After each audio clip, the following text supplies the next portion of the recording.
Good evening and welcome to the Ogden City Council meeting for April Fool's Day 2014.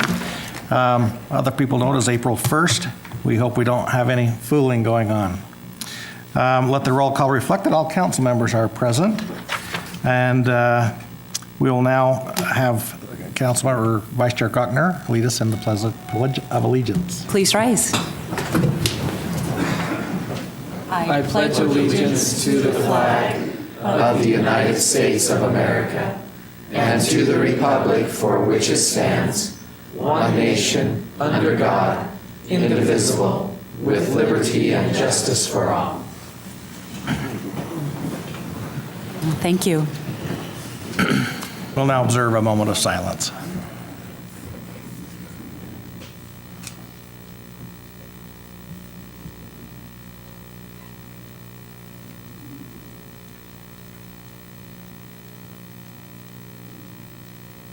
Thank you. The first item on our agenda tonight is recognition for the National Service Recognition Day. And we've asked Councilmember Blair if he would read that proclamation. Yes, thank you, Chair Heyer. It is my honor to read this. It's a joint proclamation of the Ogden City Mayor and Council declaring April 1st, 2014 National Service Recognition Day in Ogden City. Whereas service to others is a hallmark of the American character and central to how we meet our challenges, National Service participants address the most pressing challenges facing our cities, from educating students for the jobs of the 21st century and supporting veterans and military families to providing health services and helping communities to recover from natural disasters. This service expands economic opportunity by creating more sustainable, resilient communities and providing education, career skills, and leadership abilities for those who serve. And whereas National Service participants serve in more than 60,000 locations across the country, with more than 400 participants here within our own community, they bolster the civic, neighborhood, and faith-based organizations that are so vital to our economic and social well-being. These participants increase the impact of the organizations they serve through direct service and by recruiting many additional volunteers. And whereas National Service represents a unique public-private partnership that invests in community solutions, participants demonstrate dedication and patriotism by making an intensive commitment to service, a commitment that remains with them in their future endeavors. The Corporation for National and Community Service shares this priority with cities nationwide to engage citizens, improve lives, and strengthen communities. Now, therefore, Mayor Michael P. Caldwell and the Ogden City Council do hereby proclaim April 1st, 2014 National Service Recognition Day in Ogden City.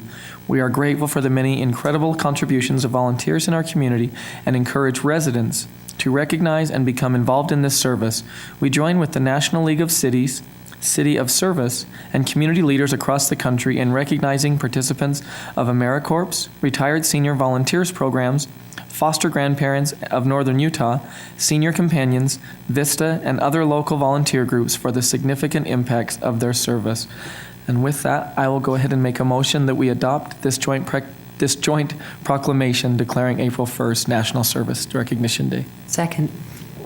Okay, we've got a motion by Councilmember Blair with a second by Vice Chair Gochner to approve this joint proclamation.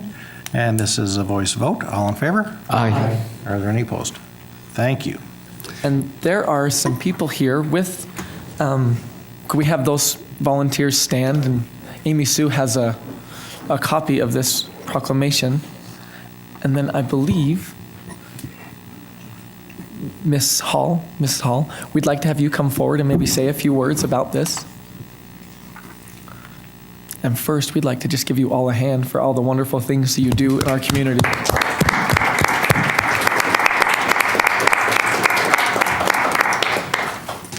I just want to thank Ogden City Council and Mayor Caldwell for declaring today the National Service Recognition Day in Ogden City. This began nationally a year ago, so this is only the second year of this opportunity to recognize the thousands and thousands of volunteers across the United States. the impact they make on our economy has been said so wonderfully, and your proclamation is, well, it cannot be comprehended. It's incredible. So we do thank you. This is a wonderful thing for you to do, to honor these citizens. And this community of 400 is only in Ogden City. There are nearly 700 members involved in national service throughout Weber County that we've been able to identify. So this is incredible, and Ogden City has the bulk of them, but you have all the fun things. So thank you, thank you, thank you, and thank you. And thank you, volunteers. May God bless you. Thank you. Thank you. Thank you, Jeannie. Oh, my goodness. All right. That was a good way to start the meeting. Thank you for being here. The next item on our agenda is a request to be on the agenda, St. Anne's Center, and I'm not sure who will be doing the presentation. I'm just going to start. Okay. Easier. I'm Jenny Cantor. I'm the Executive Director of St. Anne's Center. And I actually have just a few guests here I'd like to introduce first before we start. I have Will Vanderstappen. He's the Vice Chairman of our board. I have Dan Nixon. He is a board member and who will be, I'm going to defer to tonight to speak to you. Stacy Gallegos, our campaign manager. I have Kay and Alan Littman right here, who are our co-chairs for our fundraising component. And I have Steve and Scott here in the back, who are our contractors. And so I just have some information booklets for the council. If I could pass them out to you. I didn't make one for everybody, just for the council, light reading. But any questions you may have, you'll find in this book. And then I'm going to defer the 10 minutes to Dan, if that would be okay. Right. Amy will just grab those from you. And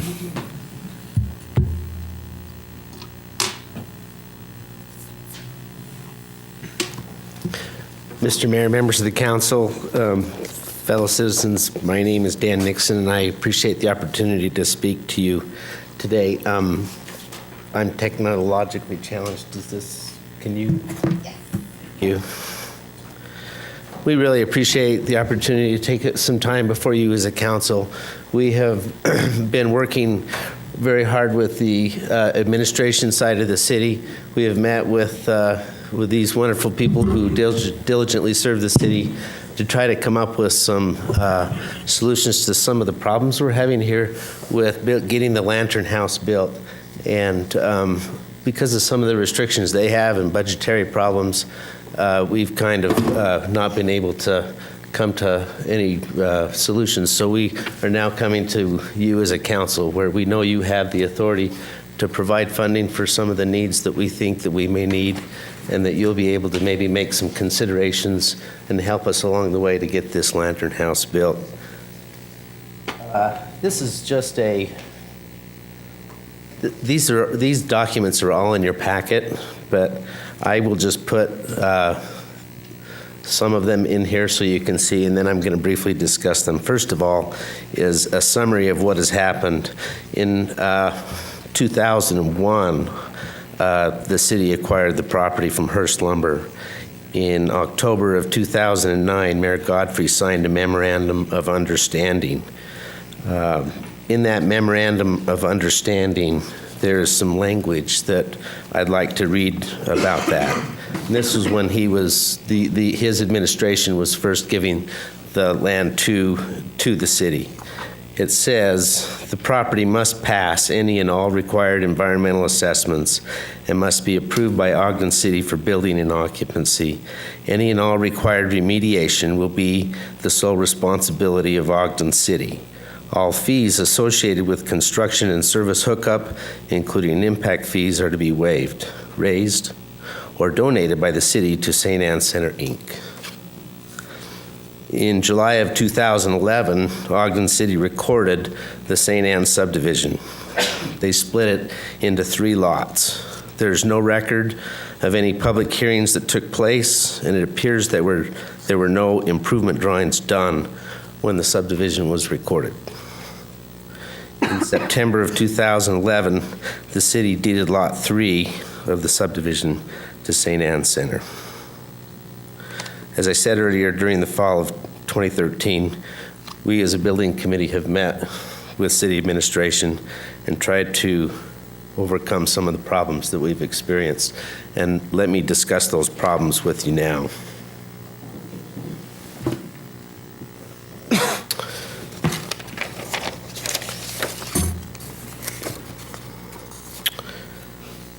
First of all, let me talk about, what we have done as far as St. Anne's. Thank you. We've raised substantial funds to build the proposed Lantern House, approaching almost $7 million. Primary donors, LDS Church, state legislature, Eccles, family and foundations, and many, many others. We didn't want to list them all, but there have been many good donors. We've assumed Ogden City's continued commitment of the Memorandum of Understanding from 2009. Even though we are in a different administration, we still assume that that criteria would still be met by Ogden City. We've retained Butters Construction to provide site clearing and asbestos abatement services, $176,000, which we have completed and paid. We've retained Kier Construction Corp.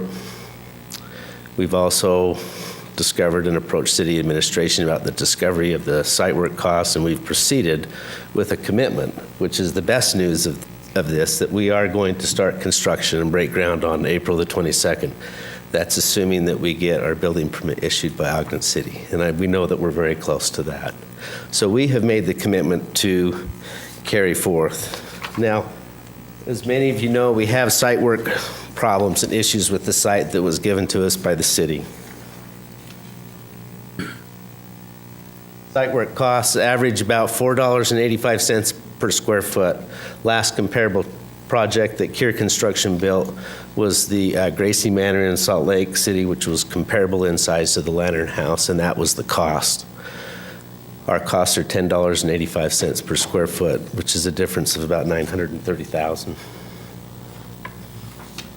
What are the reasons?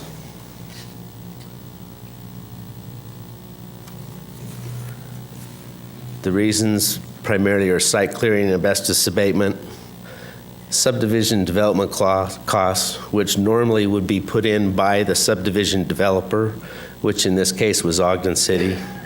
There was no escrow put up by Ogden City, so there were no available escrow funds to have those improvements put in for us as a lot owner.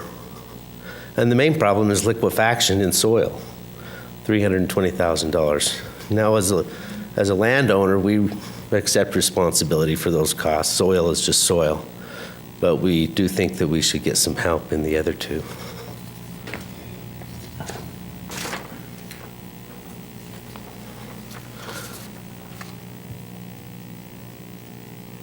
Ogden City, what have they done? They've donated the land.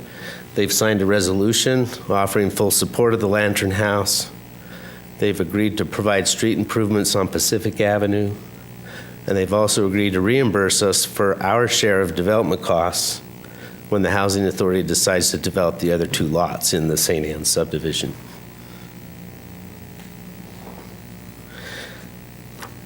We think as a board, and I think as a citizen, well, as a business owner in Ogden City, citizen of North Ogden, that if this development was done by Ogden City and developed by them as a subdivision, that those improvements should have been put in, and that we should be getting a fully improved developed lot, which to us is costing us $212,000.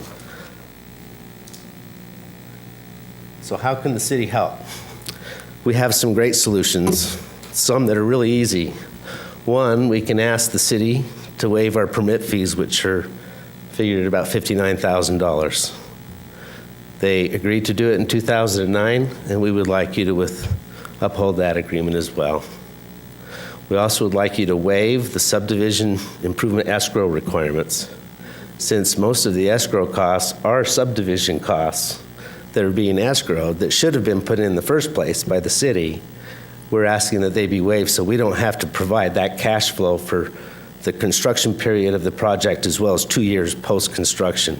We don't have the cash flow to put that up in a cash bond like it is normally required by developers. And we'd like you to pay for the cost of the subdivision, $212,000.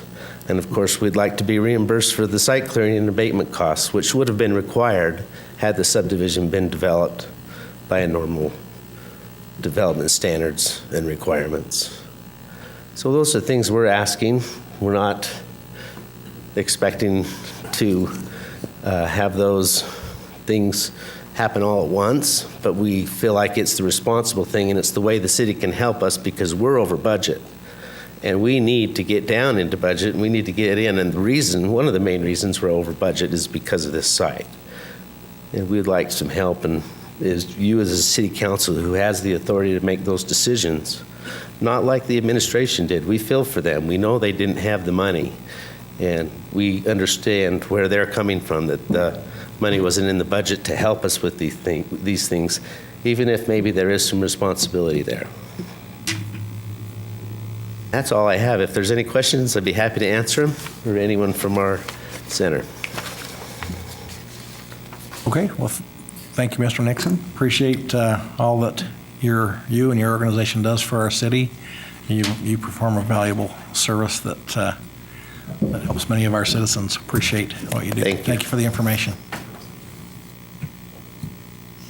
Okay, next item on our agenda is the approval of minutes. First item is the work session of March 4th, 2014. Councilmember Blair. Yes, thank you, Chair Heyer. I have reviewed those minutes and found them to be accurate. And the study session of March 4th, 2014. Councilmember Garner. Chair Heyer, I have reviewed those minutes and found them to be accurate, and I'll make a motion that we approve these minutes. Second. You got a motion and a second for approval of the minutes. This is a voice vote. All in favor? Aye. Opposed? Thank you. Next item is our common consent agenda. There's two items. One is Ogden Parks and Recreation Advisory Committee and Christmas Village Committee. I'll go ahead and make a motion that we approve the items of common consent, A and B. Second. Okay, we got a motion by Vice Chair Gochner, seconded by Councilmember Garner for approval of these common consent items.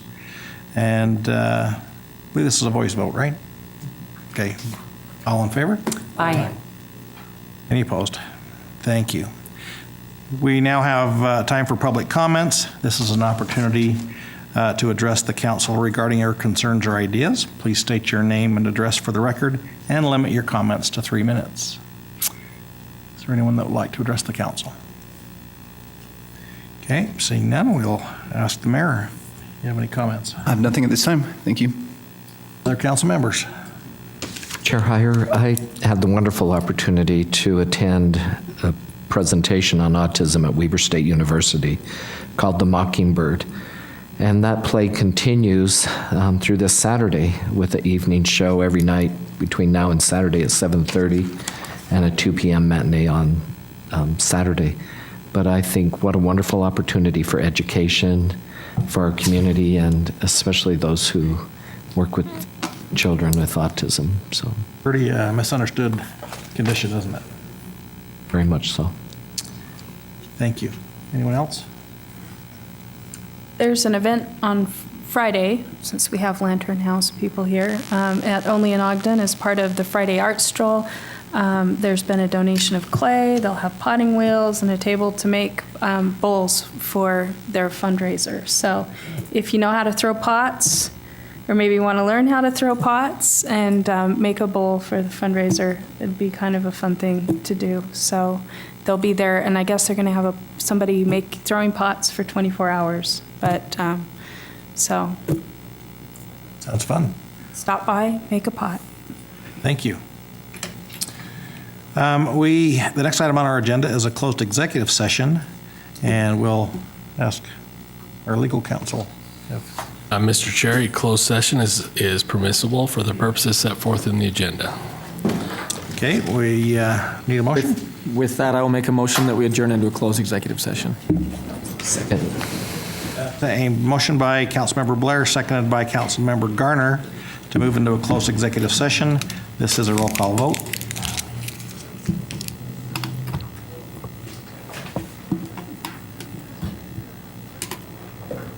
Councilmember Gochner? Aye. Councilmember Heyer. Aye. This is. Councilmember Garner. Aye. Councilmember Blair. Aye. Councilmember Stevens. Aye. Councilmember White. Aye. Councilmember Wicks. Aye. Vice Chair Gochner. Still aye. Chair Heyer. Aye. That must have been the April Fool's thing, right? Okay, we will now move into a closed executive session. And I believe we will adjourn from the other room and go into our work session, which, if you're interested, has many items, and they are listed on our agenda.